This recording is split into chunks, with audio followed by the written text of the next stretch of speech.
Hi everybody. A little while ago I made a video about the top 10 things writers do wrong, and I got a lot of positive responses from that, and someone asked me if I could do a series about that, and so I am going to. And this is just a little introduction into what I'm going to do. I'm going to talk about all 10 things with other things additionally, and I will explain the examples of these things in fiction and what I think are better ways to do it. And just a disclaimer, I'm not a professional writer, just do it for fun, that's what I want to do. And so anything I say is just my opinion personally and stuff I've gotten from actual books, and I'll make sure to give the author and name and titles of books that I use for reference. And that's basically going to be it. So for this introduction, I think it's very important to talk about one topic before we, as the intro topic. It's called the standard of books. Okay, and so 2 comments were made a while ago, I don't remember how long ago, but I just remember them in my mind, that I think have helped cause the downfall of good writing. It's 2 things. 1, it doesn't matter what children read as long as they're reading. And 2, if it's young adult, it doesn't have to be that good. And those 2 comments I think have opened the floodgates to BSB. And I think it's because you lower the standards, therefore anyone can get published. And if anyone can get published, you get a lot of BSB. And, you know, it's not true, because what you read as a kid stays with you and it transfers into how you read as an adult. Because I know kids who do not read actively when they're young are not active readers when they grow older. The kind of books they read when they're 13 and 14 and 15, they're going to read when they're adults. And you would think as you get older you do more, but it's not always the case. Because I know there are a lot of people who have to be stuck in a little box. They're comfortable reading urban novels, they read urban novels until the day they die. Vampire novels and prison novels until the day they die.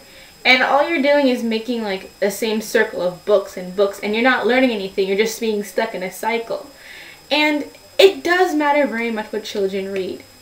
In my high school you have girls who really struggle with reading because they're so used to reading books that are not at their grade level. So parents, and you just have to be involved in what their children read. If they're reading nonsense, they're going to learn to read everything with nonsense. They're not going to learn how to think critically. Because one of the big things where we have so many BSB books is because we're not analyzing what we read or thinking about what we read. We just read it to be done with it and then we put it away. And that is where we start having people who don't understand when we talk about plots and why it's flat characters. They just think, oh, I enjoy the book, and therefore they just don't think about it. And the second point about this whole topic is there is a very, very big difference between good books and books we like. Very big difference.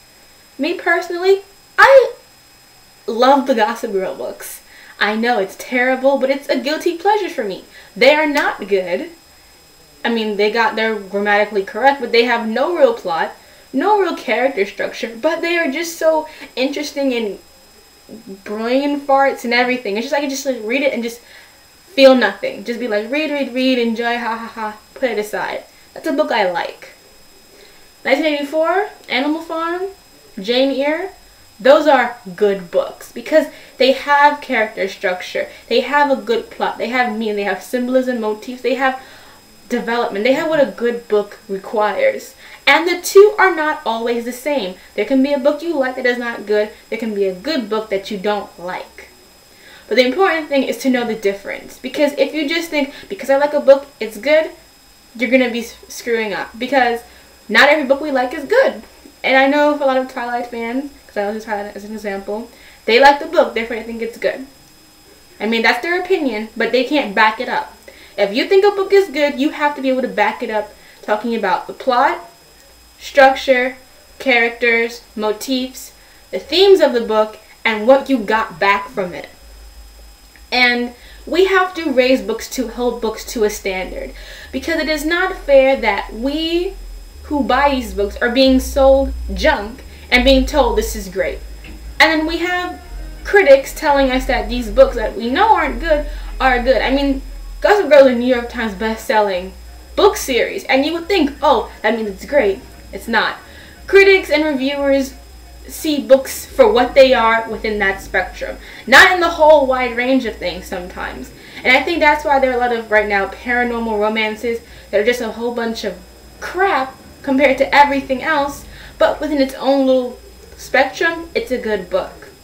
We have to raise the standard. You have to recognize what is bad in a book and realize, oh, okay, even though I like this book, it has this wrong, but I still like it. There's nothing wrong with liking a bad book, as long as you know what's wrong with it.